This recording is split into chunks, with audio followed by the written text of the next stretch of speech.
A high-profile divorce hearing turns into chaos when a millionaire's mistress kicks his pregnant wife down the courthouse steps in front of hundreds of witnesses and flashing cameras. The fall shatters not only bones but illusions of power, and what begins as a scandal becomes a national reckoning. As the wife lies unconscious, her ex-Marine brother steps out of the crowd and vows to bring them both to justice. What follows is a story of corruption, redemption, and the unstoppable fight for truth. Stay with me, because you'll want to see how this ends. Tell us what time you're watching and where you're tuning in from, and drop a comment below. We'd love to hear from you. The marble steps of the Los Angeles Federal Courthouse gleamed under a pale winter Sunday. Reporters crowded near the entrance, microphones in hand, their breath misting in the cold air.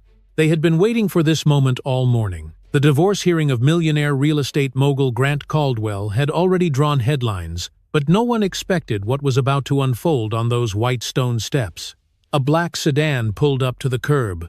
The door opened slowly. Amber Lowell stepped out, holding her small handbag against her side. At 7 months pregnant, her movements were careful, her body balancing the weight of both fear and dignity.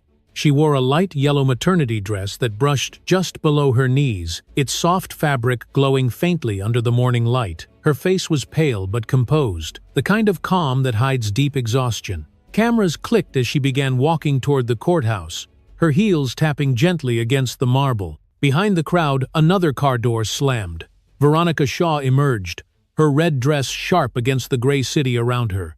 She was younger, glamorous, confident. Every step she took seemed meant for an audience. Reporters turned, recognizing her instantly as the woman rumored to be Grant's mistress.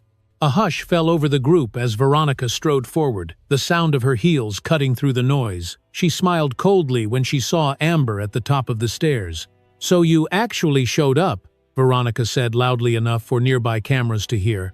"I thought you'd finally learn to hide your face." Amber stopped, her hand resting on her belly. "I didn't come to argue," she said quietly. "Please, just move aside." But Veronica stepped closer, her perfume heavy in the air. "You don't get to play the victim anymore," she hissed. "You lost him. Accept it." Amber took a slow breath and tried to keep walking. The reporters were watching. Flashbulbs fired again. Someone whispered, "Is that the wife?" Another voice replied, "That's her, the pregnant one." Amber reached for the railing, trying to steady herself. Veronica followed, her words sharp and venomous. "You think showing up like this makes people pity you?" she said. "You're pathetic." Amber's lips trembled. "You don't know what you're saying." Veronica laughed. "Oh, I know exactly what I'm saying. You should have stayed home. No one wants to see you anymore." 1. Grant Caldwell appeared at the doorway above them, his expression unreadable. He wore a tailored charcoal suit, sunglasses hiding his eyes. He didn't move toward either woman. He simply stood and watched. Amber turned toward him, her eyes pleading for something. Acknowledgement, protection, maybe even a shred of decency. Grant didn't respond. The silence between them felt heavier than the crowd's whispers. Veronica saw his indifference and smiled wider. "See, even he doesn't want you here," she said. "You're just an inconvenience." Amber's pulse quickened. The cameras were still rolling. "Please," she whispered. "There's a child involved." Veronica leaned forward. "That's your problem, not ours." A murmur swept through the reporters. One cameraman lifted his lens higher, sensing a story growing darker by the second. Amber took another cautious step up the stairs, clutching the railing. Her heels slipped slightly on the cold marble. Veronica reached out, not to help, but to shove. The motion was sudden, vicious, and full of intent. The kick landed squarely against Amber's stomach. The sound was soft, but the gasp that followed was deafening. Amber's eyes widened. Pain surged through her body like electricity. Her bag fell from her hand, scattering papers across the steps. She stumbled backward, arms flailing for balance. A scream rose from the crowd. Someone shouted, "She's pregnant!" Cameras flashed in rapid bursts, capturing every frame. The red dress, the yellow fabric twisting, the look of shock frozen on Amber's face. She hit the steps hard, rolling once before stopping halfway down. The world tilted around her. The sharp chill of marble pressed against her cheek. She could hear people shouting, feet running, sirens somewhere in the distance. Her vision blurred, and the edges of her consciousness began to fade. Through the ringing in her ears, she could still make out Veronica's voice trembling. "I didn't mean to! She fell!" Grant finally moved, his steps slow and uncertain. He stopped halfway down the stairs, staring at Amber as if unsure what to do. Reporters crowded closer, shouting his name. One of them screamed, "Did you see what happened? She kicked her!"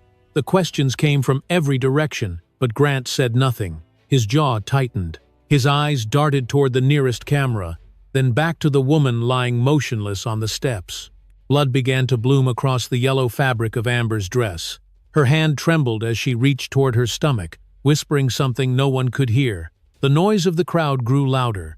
Phones recorded every second. A paramedic pushed through the barrier, kneeling beside her. "Ma'am, stay still," he said urgently. "Can you hear me?" Amber's lips parted, but no sound came out. She blinked once, her gaze drifting toward the gray sky above. The marble steps felt colder now, the air heavier. Somewhere beyond the chaos, the courthouse doors creaked open again, and a shadow moved toward the scene. A tall figure in a dark coat, his face set with purpose. The paramedic pressed a cloth against her side. "We need a stretcher here now," he shouted. Cameras kept flashing. Reporters were yelling into microphones. Police sirens grew closer, echoing down the street. Amber's vision flickered. For a brief second, she thought she heard a familiar voice calling her name through the noise, steady and fierce.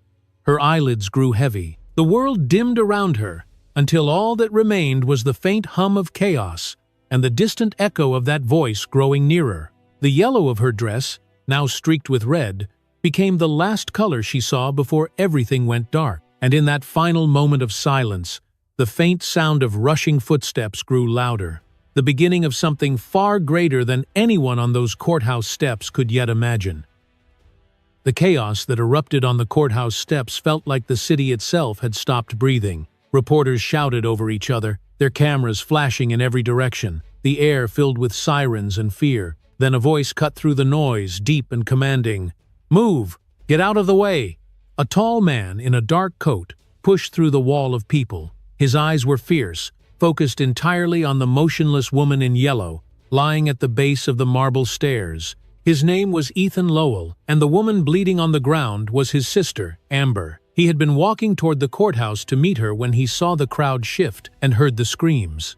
Now, seeing her body trembling weakly on the steps, he moved with the urgency of a soldier back on the battlefield. He dropped to his knees beside her, his coat sweeping over the cold marble. "Amber, it's me! I'm here!" he said, his voice low but trembling. Her eyelashes fluttered once. Her lips moved, but no words came. Blood stained the light yellow fabric of her dress. Ethan pressed his hand gently against her wrist, searching for a pulse. When he felt the faint rhythm beneath her skin, relief and terror collided inside him. "She's alive!" he shouted. "Someone call for medical help!" A few feet away, Veronica Shaw stood frozen, her red dress vivid against the chaos. The reporters turned their cameras toward her as whispers spread. "That's the mistress," someone said. "She kicked her." Veronica's hands shook. "It was an accident," she insisted, her voice breaking. "She fell. I didn't mean to." Ethan turned his head slowly toward her, his expression sharp enough to silence the crowd. His eyes were dark, steady, filled with a kind of rage that only comes from love and betrayal. "You didn't mean to?" he repeated quietly. "You kicked a pregnant woman down the stairs." Veronica stumbled backward. "No, Stop talking," Ethan said, his voice cutting through the noise. "Every word you say will be on camera." The reporters fell silent for a moment, stunned by his presence. Ethan's tone carried the weight of authority, honed from years in the Marine Corps and the courtroom alike. He looked up toward the courthouse doors.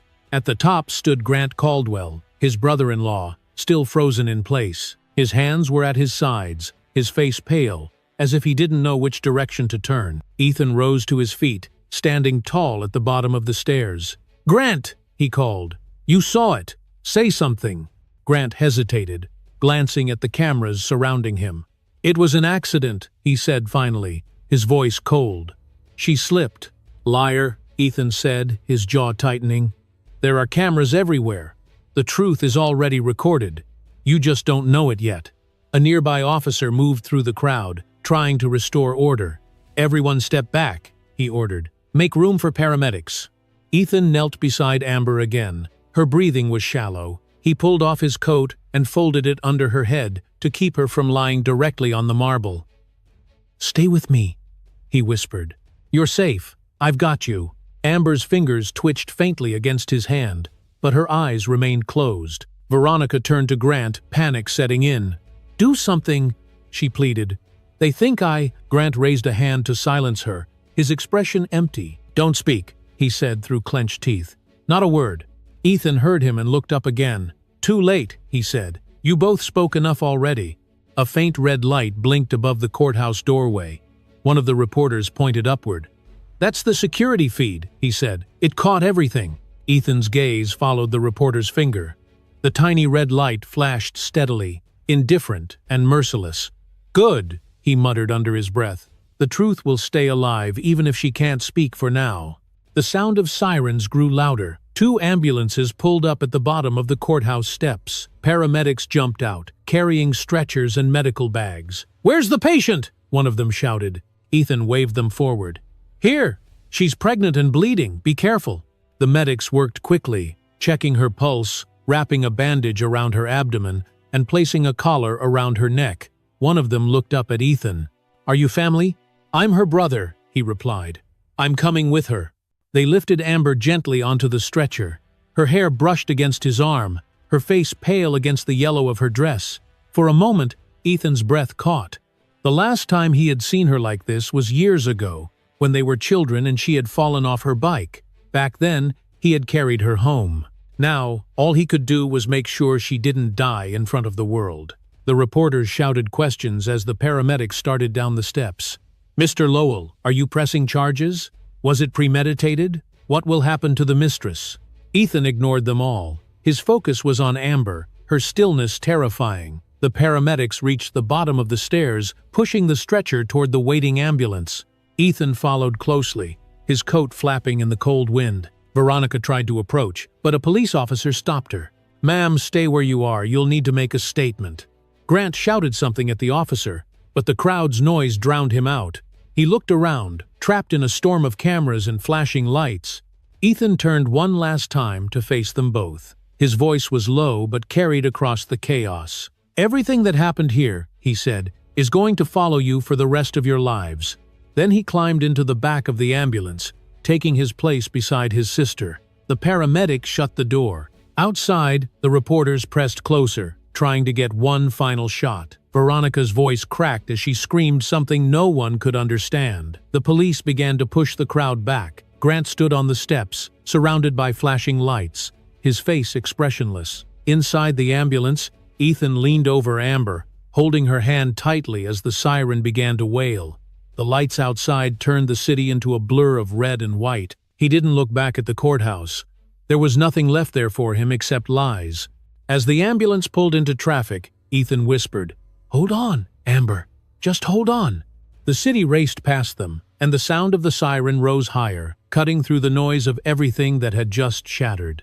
In the next moment, the ambulance disappeared into the maze of streets, carrying both the wounded woman and the beginning of the fight that was yet to come. The ambulance doors flew open as the vehicle stopped in front of St. Mary's Hospital. The bright red lights flashed against the white walls, painting the entrance in streaks of urgency. A team of doctors and nurses rushed forward with a gurney. Ethan stepped out first, his face tense, his eyes fixed on his sister lying motionless inside. "Pregnant female, 7 months," the paramedic shouted as they rolled her down the ramp. "Severe abdominal trauma, possible internal bleeding, fetal heartbeat unstable." The words stabbed into Ethan like shards of glass. He followed beside the gurney, matching every hurried step of the medical team. "Her name is Amber Lowell," he said quickly. 30 years old, no known allergies. Her blood type is O positive. The nurse at the front nodded. "We've got it. Please step back." "I'm her brother," Ethan said firmly. "I'm not leaving her." "You can follow us to triage," she replied without looking up, "but you'll need to wait once we start the procedure." They burst through the sliding doors into the emergency corridor. The air inside was cold and sharp, filled with the scent of antiseptic. The fluorescent lights buzzed overhead. Every second felt heavier than the last. Amber's yellow dress was soaked in dark stains, the color fading into something unrecognizable. Her hand hung limp over the side of the stretcher. A doctor in green scrubs jogged alongside them, BP dropping. "Get me a line in. Start fluids now," he said to a nurse. He turned to Ethan for a brief second. "Sir, we'll do everything we can, but you need to let us work." Ethan's throat tightened. He forced himself to step back, watching as they wheeled Amber through the double doors toward the trauma room. The sound of the doors, slamming shut, echoed through the corridor like a final heartbeat. He stood still, his mind refusing to accept what his eyes had seen. A nurse approached him with a clipboard. "Sir, we'll need you to fill out her admission form. Family contact, next of kin, that sort of thing." Ethan took the clipboard, but his hand trembled so badly that the pen scraped across the paper. "She's all the family I have left," he murmured. "So just put my name, Ethan Lowell." The nurse nodded quietly and left him in the hallway. Through the glass window of the trauma room, Ethan could see flashes of movement, doctors surrounding Amber, machines beeping in rapid rhythms, masks being adjusted. He couldn't hear the words, but he knew the tone. It was the language of emergency, a sound he had heard before in places far from home. The difference now was that this battlefield carried his sister's name. A few minutes later, a young nurse hurried out. "We need more blood bags from supply," she called out, then glanced at Ethan as she passed. Her expression was tight, professional, but her eyes said what her mouth couldn't. Things were bad. Ethan rubbed his hands together, trying to keep control. He could hear the faint, repetitive tone of the fetal monitor through the half-open door, steady at first, then skipping. The pattern reminded him of footsteps fading in the distance. He closed his eyes and whispered to himself, "Come on, Amber. Hold on." A moment later, the doors swung open again, and Dr. Nathan Brooks, the attending physician, stepped out. His gloves were stained, his eyes calm but heavy. "Mr. Lowell," he said, "your sister's stable for now, but she's in critical condition. We had to sedate her. She's fallen into a coma. The baby's heart rate is irregular, but still present." Ethan stared at him. "A coma?" "She suffered severe shock," Dr. Brooks explained. "Her body shut down to protect itself. Right now, our job is to keep both her and the baby alive. The next 48 hours are crucial." Ethan nodded slowly. "Can I see her?" The doctor hesitated. "Only for a minute. She won't respond, but she'll know someone's there." They led him into the room. Amber lay under the bright lights, connected to wires and tubes. Her chest rose and fell gently, the monitor beside her pulsing with faint green lines. Her skin looked pale against the crisp white sheets. The soft hum of machines filled the silence. Ethan stepped closer, his shadow stretching across her bed. "Hey, sis," he whispered. "You're safe now." He reached for her hand, careful not to disturb the 4-line. Her fingers were cold. He squeezed them lightly. "I'm right here. You just rest. I'll handle the rest of it." Behind him, Dr. Brooks spoke quietly to a nurse. "Let's get her transferred to intensive care. I want fetal monitoring every 30 minutes. You." Ethan didn't look away from Amber. His thoughts spiraled through memories, the last Thanksgiving they'd spent together, the laughter, the way she had teased him for still drinking black coffee like a soldier. He swallowed hard. "You always said I'd show up too late," he said under his breath. "Not this time." A nurse adjusted the monitor. The heart rate of the unborn child fluttered across the screen, faint but steady. Ethan exhaled slowly, the tension in his chest easing just a little. He turned to Dr. Brooks. "Will she wake up?" The doctor paused before answering. "We don't know yet. She's strong. That's in her favor." Ethan nodded once. "She's the strongest person I know." Dr. Brooks gave him a small nod of respect.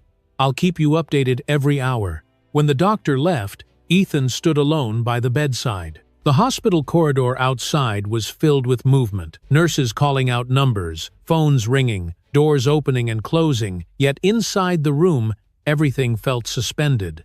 Time didn't move here. It simply waited. He looked down at Amber's face again. "They hurt you in front of the world," he whispered. "Now the world's going to see what justice looks like." The faint beep of the monitor filled the silence. He placed her hand gently back on the blanket, straightened up, and turned toward the door. As he reached the hallway, Detective Laura Ruiz was waiting, her notepad in hand. "Mr. Lowell," she said, I've seen the footage. We need to talk when you're ready. Ethan met her gaze. Tomorrow morning, he said quietly. Tonight, I stay here. Ruiz nodded and walked away. Ethan looked once more through the small window at Amber lying still in her hospital bed. The corridor lights flickered as night settled over Los Angeles. Outside, rain began to fall against the glass. Inside, the steady beeping of the monitor continued, a fragile reminder that she was still fighting. And as Ethan sat down in the chair beside the door, he knew that from this moment forward, the fight for justice had truly begun. The morning after the attack, Los Angeles woke up to flashing headlines. Every television in every diner, courthouse, and office lobby carried the same story. Millionaire's mistress kicks pregnant wife down the courthouse steps, caught on camera. News anchors spoke in grave tones as the video replayed again and again. The clip showed Amber Lowell in her light yellow dress turning away, the sudden violent motion of Veronica Shaw's leg, and the sickening fall that followed. Across the city, people stopped what they were doing to watch.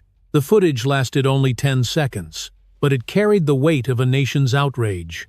In the hospital waiting area, Ethan Lowell watched the broadcast in silence. He sat with his hands clasped, his eyes fixed on the screen.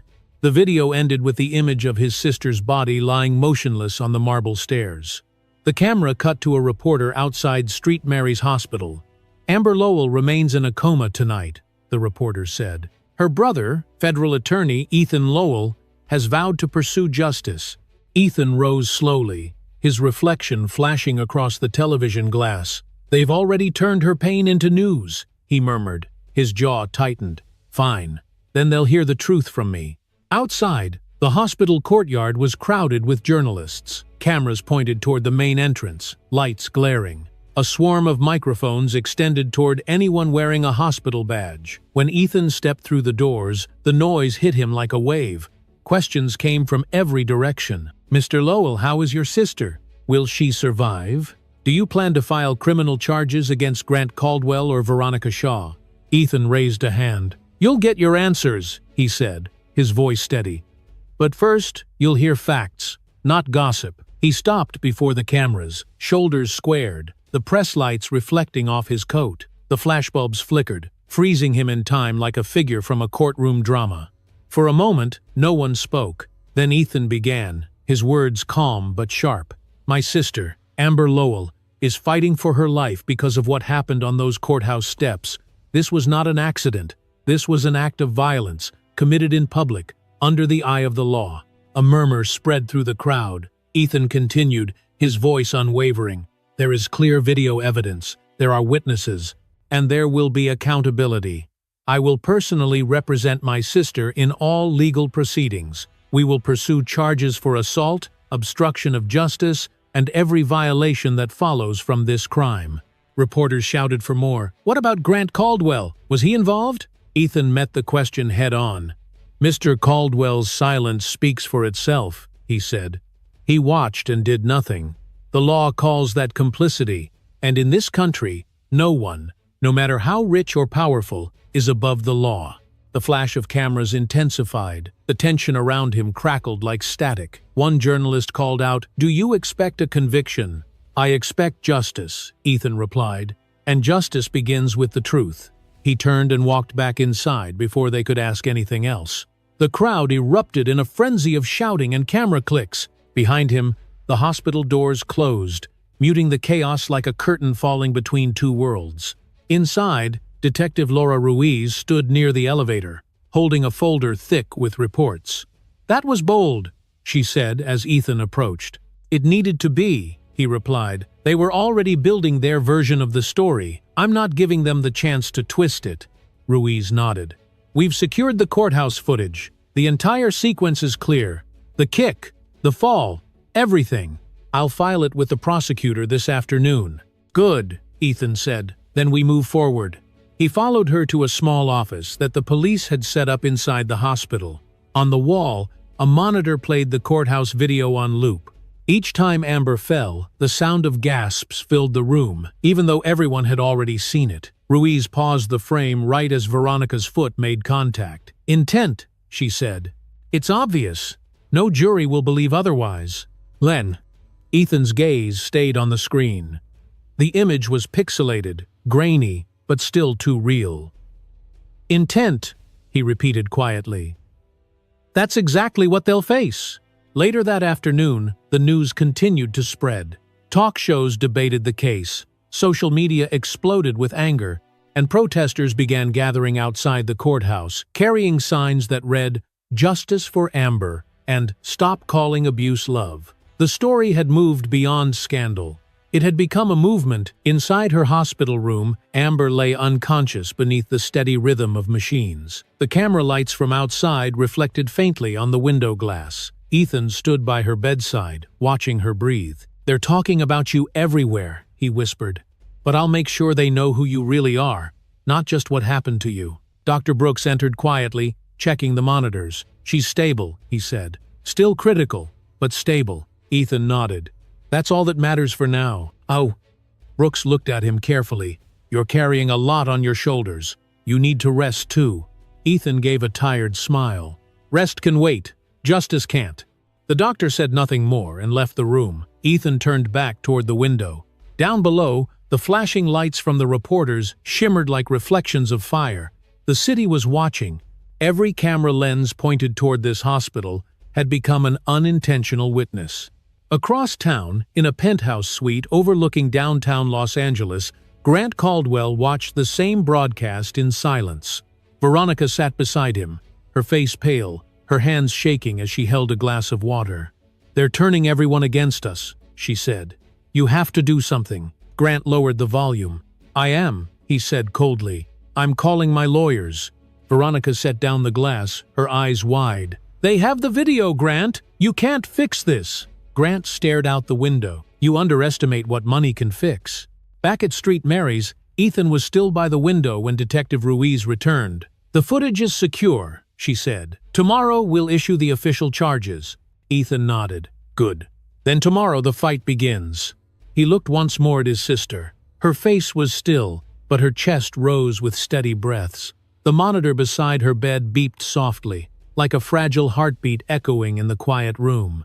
Outside, the wind began to rise, rattling the glass. The storm that had started on the courthouse steps was growing larger, spreading through television screens and across the hearts of everyone who had seen that video. Ethan turned off the light and whispered, "Rest, Amber. I'll keep them from writing your story for you." "Ah." As he left the room, the faint glow of the monitor reflected on her hand, and the camera light from outside flickered across the window, a small, rhythmic pulse that matched the sound of the machines. It was the quiet before the storm that would define everything to come. The blinds in Grant Caldwell's private office were half closed, blocking out most of the afternoon light. Outside, the city burned with noise, reporters, protesters, and the endless sound of helicopter blades cutting the air. Inside, the silence was thick enough to strangle.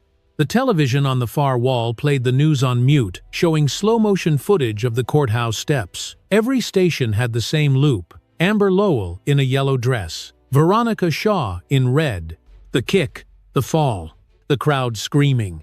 Grant stood with his back to the screen, staring out the window. His reflection looked older than he remembered, the dark circles under his eyes deepening with every headline.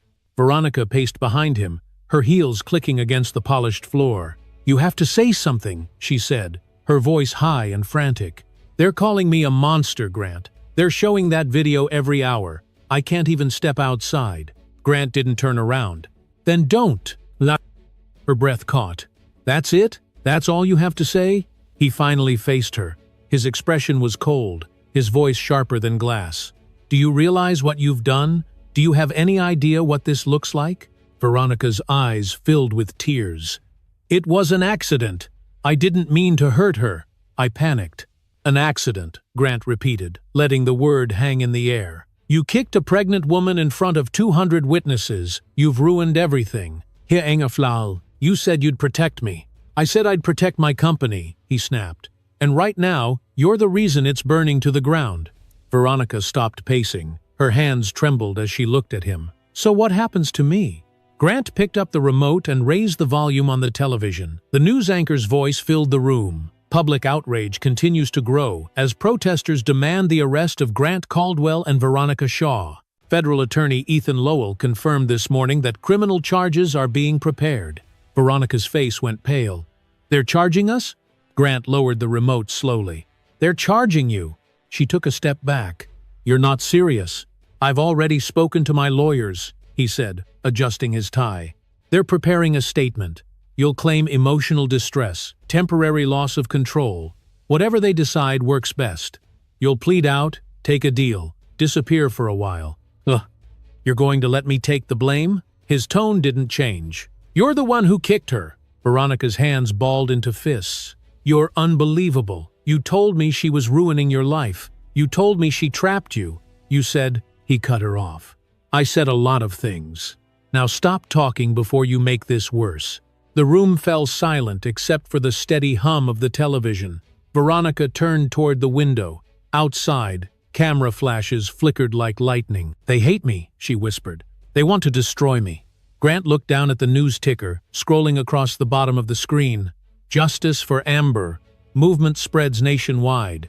His jaw clenched. "They can try," he muttered. Across town, Ethan Lowell sat at a conference table covered with folders, flash drives, and printed reports. Detective Ruiz stood beside him, scrolling through security footage on a laptop. "Here," she said, pausing the video. "You can see it clearly now. No contact before the kick. No provocation. This will hold up in court." Ethan leaned closer, his eyes fixed on the screen. "Get this to the prosecutor's office before midnight. I want every copy logged and encrypted." Ruiz nodded. "Already in motion. We've also gathered witness statements. 2 reporters, 1 courthouse guard, and a bystander all confirmed the same thing." Ethan straightened, rubbing his forehead. "Good. Then tomorrow, we file the assault charges." Ruiz hesitated. "And Grant Caldwell?" Ethan's voice hardened. "He'll be next." He covered it up. He used his money to bury stories, silence people, twist the narrative. That's obstruction of justice. Ruiz sighed. "You're making powerful enemies."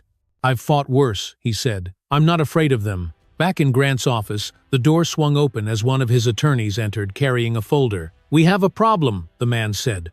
"The police already have the security footage. It's been verified and leaked to the press." Grant's face drained of color. "Leaked?" "Yes. Someone in the department sent it to multiple outlets. It's everywhere now." Veronica gasped, clutching her chest. "No, no, no, no. This can't be happening." Grant turned away, his hands tightening into fists. "Shut it off," he told the lawyer. "Turn it off." The lawyer hesitated. "It's too late, sir. The damage is done." The television replayed the footage again. The camera zoomed in on Veronica's face just before the kick. Freeze frame. The headline beneath it read, "Caught in the act." Grant slammed his fist on the desk. "I built this empire from nothing, and now one mistake destroys it all." Veronica's voice cracked. "It wasn't just my mistake." He ignored her. "Get my PR team on the line," he ordered the lawyer. "We're going to bury this. Pay whoever you have to. Threaten lawsuits. Make it disappear." The lawyer shifted uncomfortably. "Mr. Caldwell, this isn't going away. Ethan Lowell's already leading the charge. Public opinion's not on your side." Grant stared at the window again, his reflection ghostly against the city lights. For the first time, he looked uncertain. "Then we make new allies," he said quietly. "If the law wants a fight, they'll get one." Down in the hospital lobby, Ethan finished his call with the district attorney's office. "The paperwork's ready," he said. "We'll file first thing in the morning." "No." He hung up and turned to Ruiz. "Tomorrow, the city will hear the charges. They'll finally see what he really is." Ruiz nodded, tucking her notepad away. "You know, once this starts, it won't stop. The press will eat it alive." Ethan's eyes hardened. "Good. Let them." The world watched her fall. Now they'll watch her rise again. Up in his penthouse, Grant poured himself a drink, his hand unsteady. On the muted television, Ethan's press conference from the previous day played again. "No one is above the law," Ethan said, his voice calm and sure. Grant turned the volume up, staring at the screen as if he could silence it through sheer will. "We'll see about that," he whispered. Far below, thunder rumbled over the city. Storm clouds rolled in from the west, darkening the skyline. The lights of the courthouse flickered in the distance. Inside street, Mary's.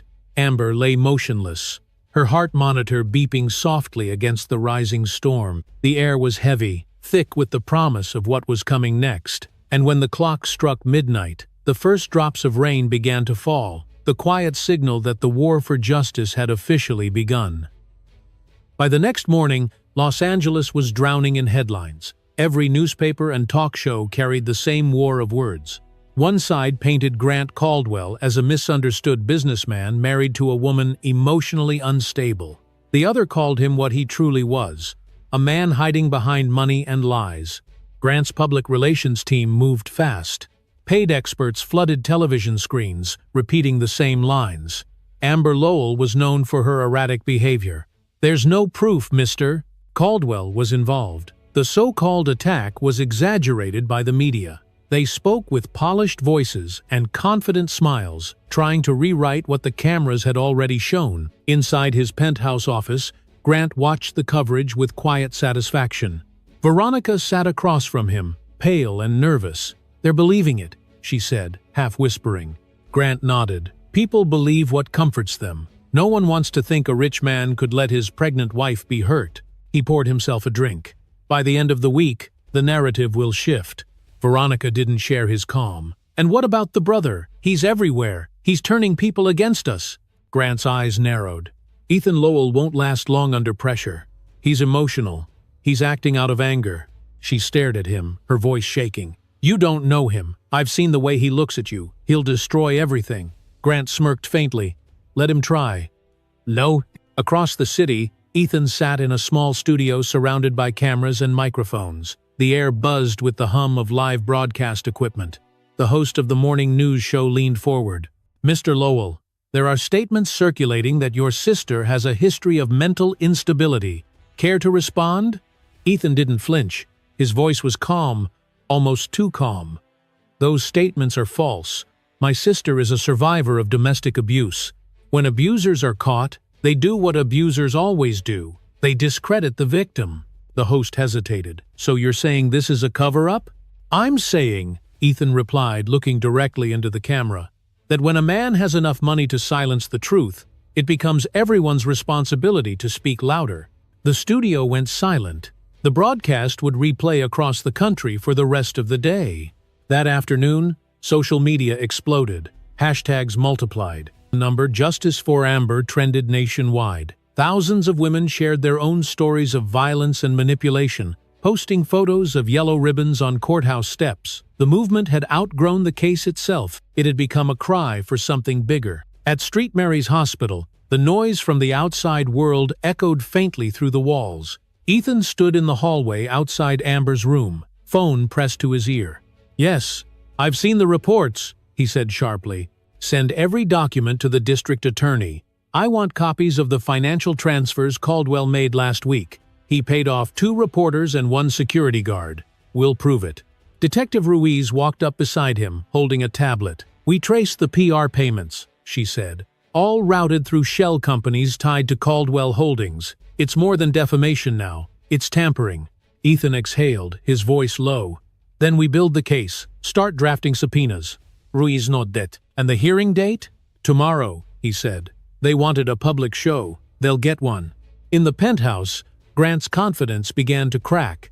The PR firm that had promised control now called in panic. "The movement's too strong," the manager said over speakerphone. "Every time we release a statement, Ethan Lowell counters it within minutes. People believe him." Grant slammed his glass down on the table. "Then discredit him. Dig into his past. Find something." "There's nothing to find," the manager replied. "He's clean. He's a veteran, a federal attorney, and his sister's dying. You can't win this narrative anymore." Grant turned off the speakerphone without a word. Veronica watched him from across the room. "What do we do now?" He stared out the window, his reflection distorted by the glass. "We prepare for court." Night fell across the city. Outside the courthouse, protesters lit candles, their voices blending in chants that echoed through the streets. The flickering lights reflected off the marble columns like stars. Inside the hospital, Ethan sat by Amber's bedside. Her face was peaceful, untouched by the chaos outside. He reached for her hand and whispered, "They're trying to erase you, but I won't let them." The The door opened quietly. Dr. Brooks stepped in. "You should get some rest," he said gently. Ethan shook his head. "I'll rest after the verdict." Brooks hesitated. "Her vitals are steady tonight. That's something." Ethan gave a small nod. "Good. She'll want to be awake when this is over." Across town, Detective Ruiz stood in her office reviewing evidence. On her screen was a series of emails between Grant and his lawyer discussing ways to neutralize public sympathy. The subject line read, "Strategy Update." She copied the files to a flash drive and locked it in a drawer. "See you in court," she said quietly to herself. The following morning, the courthouse plaza was unrecognizable. Barricades lined the steps, police kept order, and journalists filled every inch of space. The protesters returned, carrying signs painted in bold yellow letters. "Truth has no price. Stand with Amber." Ethan arrived early, wearing a dark suit. He carried a folder under his arm, the evidence that would shift the case forever. Detective Ruiz met him at the entrance. "You're ready?" she asked. He nodded. "More than ready." Up in the penthouse, Grant adjusted his tie, his reflection cold and perfect in the mirror. Veronica stood behind him, clutching her purse. "They'll eat us alive," she whispered. He didn't answer. He simply walked past her, his steps echoing on the marble floor. "Let them try," he said under his breath.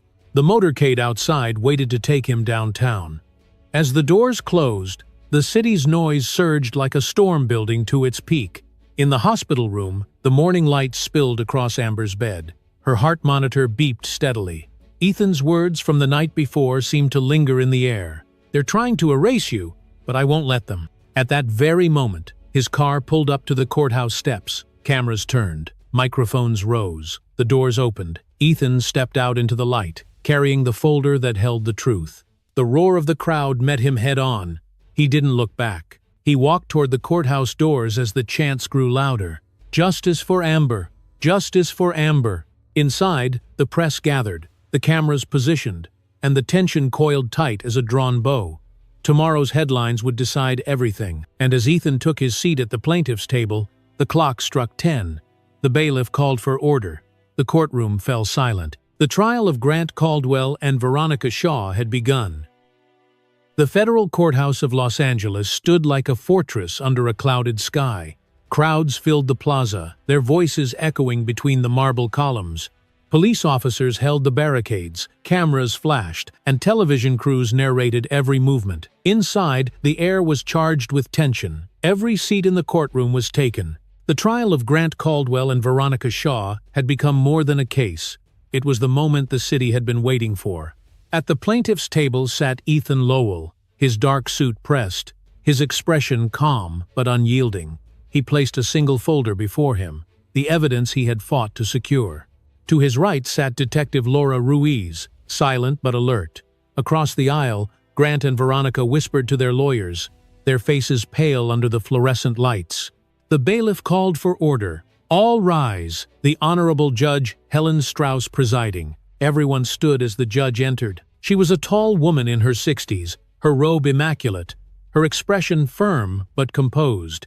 She glanced at the defense, then at Ethan. "You may be seated," she said. As the murmurs faded, the judge began. "This court is convened to hear the case of the state of California versus Grant Caldwell and Veronica Shaw. The charges include aggravated assault, obstruction of justice, and public endangerment. The court expects order, and it will have it." Ethan stood. "Your Honor, before we begin, I'd like to acknowledge that my sister, Mrs. Amber Lowell, cannot be present today. She remains in critical condition at St. Mary's Hospital. I represent her both as legal counsel and as family." Judge Strauss gave a small nod. "Acknowledged, Mr. Lowell. Proceed." He walked to the center of the courtroom, every step deliberate. "On the morning of January 10th, my sister was attacked on the steps of this very courthouse. The act was caught on camera. What began as an assault has since exposed a web of deceit, manipulation, and abuse hidden beneath wealth and privilege. Today, the evidence will speak for itself." He turned toward the projector. "Play Exhibit A." The courtroom lights dimmed. The screen flickered to life. The video from that morning filled the wall. The crowd outside gasped as they saw it. Amber in her yellow dress, her hand on her stomach, Veronica's face twisted in fury, and then the kick. The sound of Amber's scream echoed through the speakers, followed by the thud of her body hitting the marble. For a moment, the courtroom was silent. Even the reporters lowered their cameras. Ethan's voice broke the stillness. There it is, the truth. No editing, no manipulation, just a pregnant woman being kicked down the stairs by her husband's mistress while her husband watched. Grant shifted in his seat. His lawyer rose quickly. Objection. The video lacks context. There was provocation. UA. Ethan turned to face the judge. Provocation? The only provocation here is arrogance. My sister's presence at the courthouse that day was legally required. The defense will claim emotion, confusion, stress. But violence is not confusion, and law does not excuse cruelty. Judge Strauss lifted a hand. Objection overruled. Continue, Mr. Lowell. Ethan faced the jury. The defense wants you to believe this was an accident, but intent is clear. You saw it. She didn't stumble. She was struck. Hazin. On the defense side, Veronica broke down. Her tears came fast and loud, mascara streaking her cheeks. I didn't mean it, she whispered. I swear I didn't mean it. Grant leaned away from her, jaw tight. The cameras caught the distance between them, the sudden fracture that silence could not hide. Ethan didn't flinch.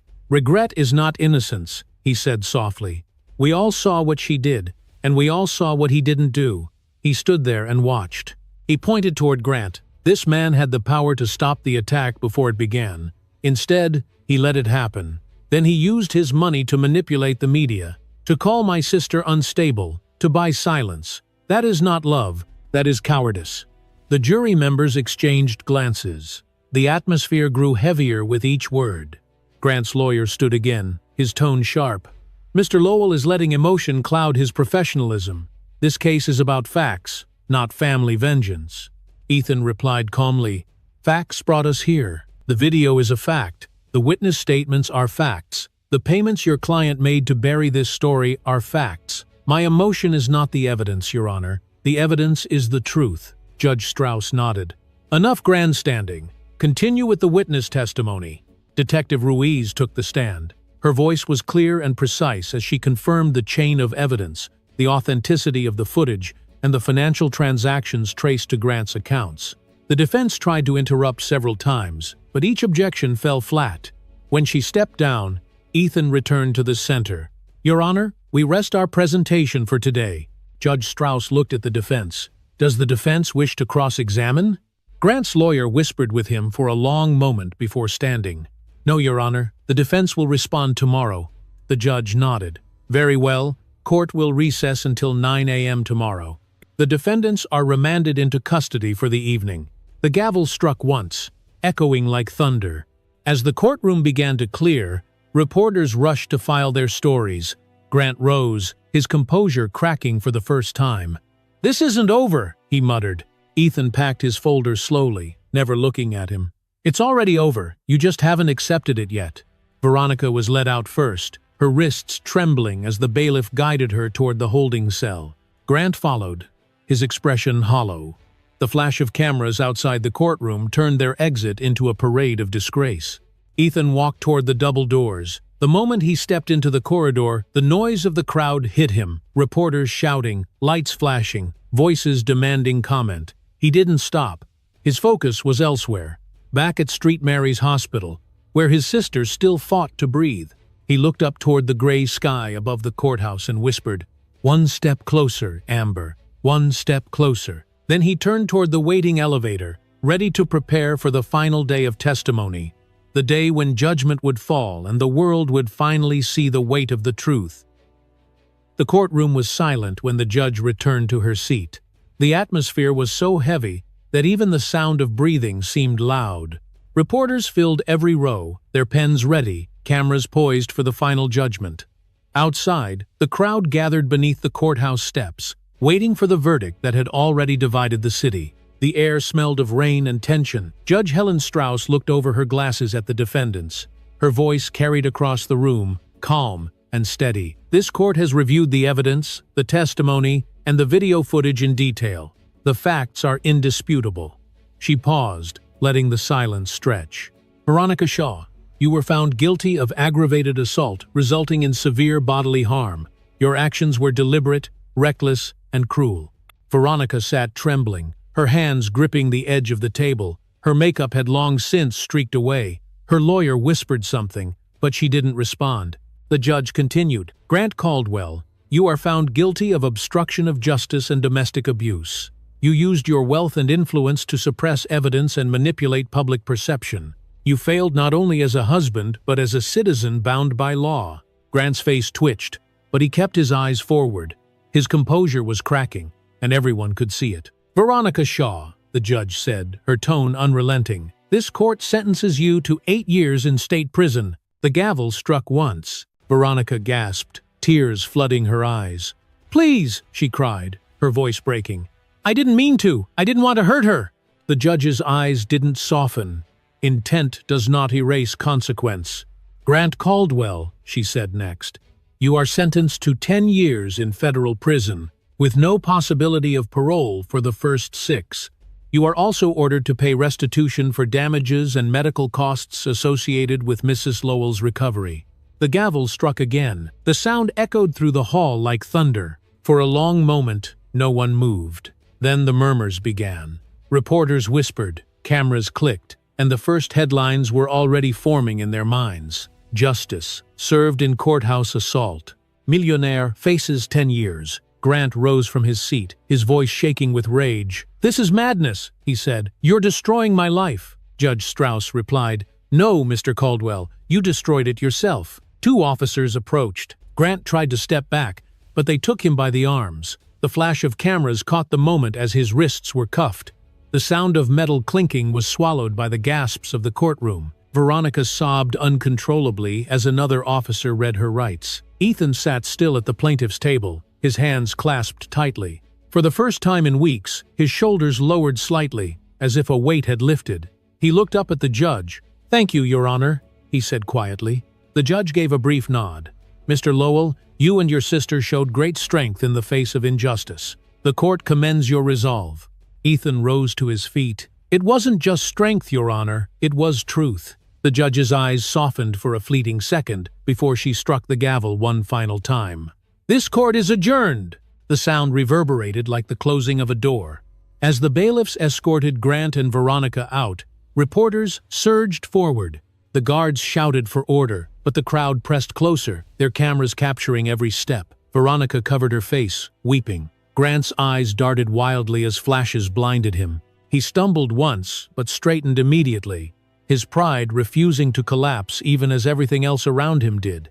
Outside, the roar of the public was deafening. Protesters cheered, holding signs above their heads. "Justice for Amber, truth wins." The sound of clapping, shouting, and crying blended together into something almost holy. Ethan exited the courthouse through the main doors. The light hit his face as the crowd parted slightly. Microphones shot toward him, voices overlapping.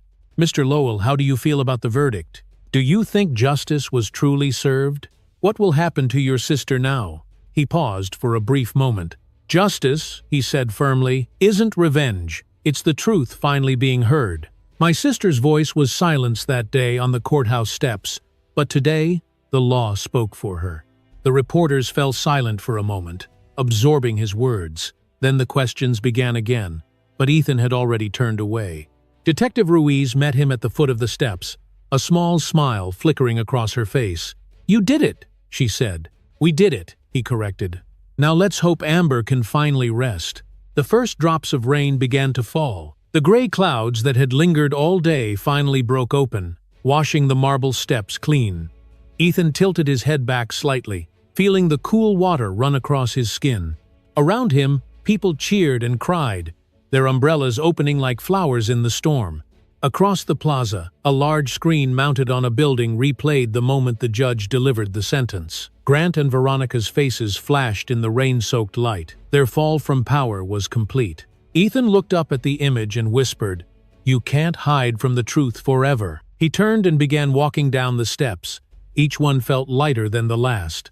The sound of rain hitting stone followed him, steady and rhythmic. At the bottom of the stairs, a news van broadcasted the live coverage. The anchor's voice filled the plaza.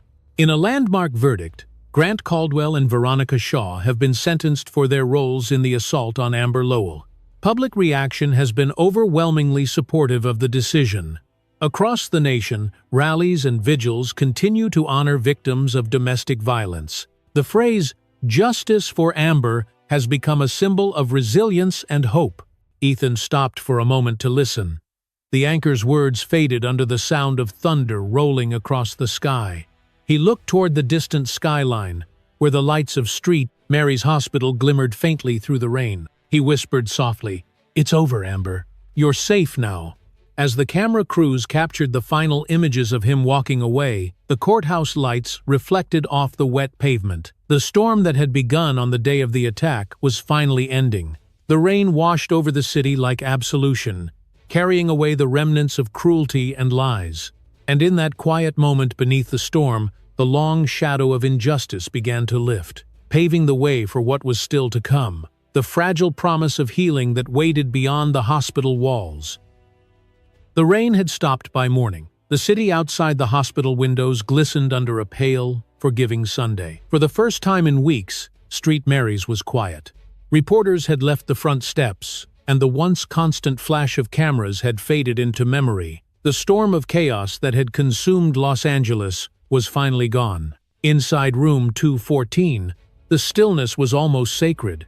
Machines hummed softly, their rhythmic beeps marking the fragile line between silence and life. Amber Lowell's eyelashes fluttered. A faint sigh escaped her lips as light filtered through the blinds. Her hand twitched under the blanket. The faint scent of disinfectant and rain mixed in the air.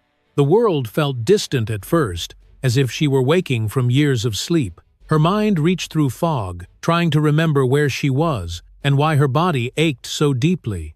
Then the memories came rushing back. The marble steps, the cold, the voice of her brother calling her name. Her fingers moved again, weak but deliberate. A nurse noticed immediately and rushed to the bedside. "Dr. Brooks!" she called, her voice trembling with excitement. "She's awake!"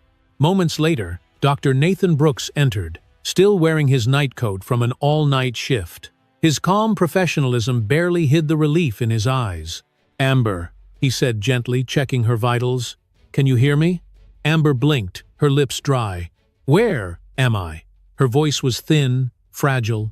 "You're at St. Mary's," he said softly. "You've been asleep for some time. You're safe now." She swallowed, her eyes flicking toward the monitor beside her. "How long?" "Almost 3 weeks," he replied. "You were in a coma after the trauma. We managed to stabilize both you and the baby." Her breath caught. "The baby," she whispered, her voice breaking. "My baby," Dr. Brooks smiled gently. "Your child is alive. Heartbeat steady. You both made it through." Tears filled her eyes. Her hand moved instinctively to her stomach. The faint outline of a heartbeat monitor pulsed in time with her own. "Thank God," she said, the words barely audible. The nurse stepped closer. "I'll call your brother." Within minutes, the door opened and Ethan entered, still wearing the same dark coat from the trial. His hair was disheveled, his eyes red from sleepless nights. But when he saw her awake, something inside him broke loose. He froze in the doorway, his breath catching like he'd forgotten how to breathe. Amber smiled weakly. "You look terrible," she whispered. He laughed softly, walking to her side. "You have no idea how good it is to hear your voice." Her hand reached for his. "You didn't give up, did you?" "Not for a second." His voice cracked, and he looked down, blinking hard. "You did the hard part. You came back." Amber's eyes filled again. "What happened?" "It's over," he said quietly. "Grant and Veronica were found guilty. They're both in custody. 10 years for him, 8 for her." Amber closed her eyes. "Justice." The word lingered in the air like a prayer. Ethan squeezed her hand gently. "You should have seen it. The whole courtroom. When the video played, no one could even breathe. The truth finally spoke for itself." She smiled faintly. "You were my voice when I didn't have one." He shook his head. "No, you were the reason I could keep fighting." "Doctor." Brooks cleared his throat softly. "She'll need rest," he said. "Her body's weak, but recovery looks promising." Ethan nodded. "Thank you, doctor." The nurse adjusted the blanket, dimmed the lights, and slipped out of the room. When the door closed, only the steady hum of machines remained. Ethan sat down beside her, his hand never leaving hers. Amber stared at the ceiling, her voice calm. "When I was asleep, I dreamed of the courthouse steps. But they weren't white anymore, they were covered in light. I kept walking up, and I wasn't afraid." Ethan listened quietly, his throat tight. "Maybe that's your mind letting go of what they did." "Maybe," she whispered. "Or maybe it means I finally made peace." They sat in silence for a while. The light through the blinds shifted across the floor, painting soft golden lines on the wall. Outside, a bird landed on the window ledge, shaking off droplets from its wings. Amber followed it with her eyes, smiling faintly. "Do people still talk about it?" she asked. "They talk about you," Ethan said. "They call you a symbol now." Justice for Amber became more than a movement. It's hope for everyone who's been silenced. Her eyes glistened again. "I never wanted fame. I just wanted peace." "You earned both," he said softly. She turned her head toward him. "And you? What happens now?" He gave a tired smile. "Now I go back to work. There are other cases, other people who need a voice. But I'll stay close. You're not going through recovery alone." Amber squeezed his hand weakly. "You've always been stubborn like that." He chuckled. "It runs in the family." The door opened again as Dr. Brooks returned with a chart. "I'll keep her under observation for a few more days," he said to Ethan. "She'll need therapy, both physical and emotional. But she's strong, stronger than most." Amber's eyes met the doctor's. "Thank you for not giving up on me." He smiled. "You did the hard part. We just kept the lights on." After he left, Ethan leaned forward. "You should rest now. You've been fighting long enough." Amber's eyelids grew heavier. "Stay until I fall asleep?" "Always." Her breathing slowed as she drifted back into light sleep. Ethan sat quietly beside her, watching the steady pulse of the monitor. Each beep was proof of survival, each breath a reminder that justice had meaning beyond the courtroom. He stood finally, walking toward the window. The city stretched out below, washed clean by the night's rain. He rested a hand on the cold glass and whispered, "We made it." Behind him, Amber stirred slightly in her sleep, her hand resting protectively over her stomach. The sun continued to rise, spilling soft light across the room. Ethan turned back to look at her one more time before leaving. "You'll see it soon," he said softly. "The world waiting for you." The hallway outside was quiet as he stepped out. Nurses passed with gentle smiles, the hum of the hospital steady and peaceful. Down the corridor, a small sign pointed toward the nursery ward. The faint sound of newborn cries echoed from behind the glass. Ethan paused for a moment, a hint of a smile tugging at his lips. He whispered, "Tomorrow." And as he walked away, the sound of life continued behind him, the soft, steady rhythm of heartbeats that promised the beginning of something new. 1 year later, the city of Los Angeles looked different. The courthouse steps, once stained with blood and rain, now gleamed under a golden afternoon Sunday. The marble had been cleaned, restored, and polished until it shone like new. Yet for those who remembered what had happened there, every reflection still carried a memory. It was no longer a place of tragedy. It had become a symbol of rebirth. Across the plaza, a crowd gathered beneath a white banner that read, "Amber Foundation for Survivors, Opening Ceremony." Reporters stood quietly this time, not chasing a scandal, but witnessing healing. A small stage had been set up, lined with pale yellow flowers, the same color as the dress Amber had worn the day of the attack. Amber stood at the center of the stage, wearing a soft cream blouse and a simple skirt. In her arms, she held her daughter, Grace Lowell, now 1 year old. The child's dark curls framed a face so peaceful it seemed untouched by the pain her mother had endured. Amber's eyes glistened as she looked out at the sea of faces before her. Among them were nurses from street, Marys, volunteers, survivors of domestic violence, and strangers who had found strength through her story. When the applause quieted, Amber stepped toward the microphone. Her voice was steady, gentle, but full of life. "A year ago, I stood on these same steps with fear in my heart," she said. "I thought everything was ending. But today, I know that what I called an ending was really a beginning. Pain broke me open, but truth built me back." The crowd listened, silent and intent. The wind lifted a few strands of her hair as she continued. "This foundation exists for those who are still afraid to speak, for those who think no one will believe them. I was silent once. Now I know silence can be more dangerous than any wound. So this place will be a voice, a home, a promise." Applause rose again, soft at first, then stronger, spreading like a wave through the crowd. From the front row, Ethan watched his sister with quiet pride. He wore a gray suit, his posture straight, his expression calm but deeply moved. Beside him sat Detective Laura Ruiz and Dr. Nathan Brooks, both clapping warmly. Ruiz leaned toward Ethan. "She's a natural," she whispered. Ethan smiled faintly. "She always was. She just needed the world to see it." On stage, Amber adjusted Grace in her arms. The baby cooed, grabbing at the microphone. Laughter rippled through the audience. Amber chuckled softly. "I guess she wants to speak too," she said. "Maybe one day she will. Maybe she'll tell her own story, one not born of pain but of hope." She looked up at the courthouse behind her, its towering columns shining in the sunlight. "A place that once took everything from me now gives something back. It reminds me that forgiveness isn't weakness, it's freedom." Her words carried through the plaza, gentle but firm. After the ceremony, people moved toward the new building beside the courthouse, where glass doors opened into a bright lobby. Inside, walls were painted a soft yellow, filled with sunlight and photographs of survivors who had rebuilt their lives. On one wall, a plaque read, "Dedicated to those who refuse to stay silent." Amber walked slowly through the room, holding Grace close. Ethan followed behind her, his steps steady. Volunteers stopped to thank her. One woman with tears in her eyes saying, "You saved my life. I saw your story on the news, and I left my abuser the next day." Amber's eyes softened. She placed a hand on the woman's shoulder. "You saved yourself. I just helped you remember how strong you already were." "Len," the woman nodded, smiling through tears. Later, as the crowd thinned and the evening light turned golden, Amber stepped outside again. The plaza was quiet now. Balloons swayed in the breeze. The marble steps glowed softly in the sunset. She stood for a long moment, staring at them, remembering everything, the fall, the pain, the fear, and the moment her brother's voice broke through it all. Ethan joined her, slipping his hands into his pockets. "You did it," he said quietly. She smiled. "We did it. You sure you're ready for what comes next?" he asked. Amber looked at him, then down at her daughter.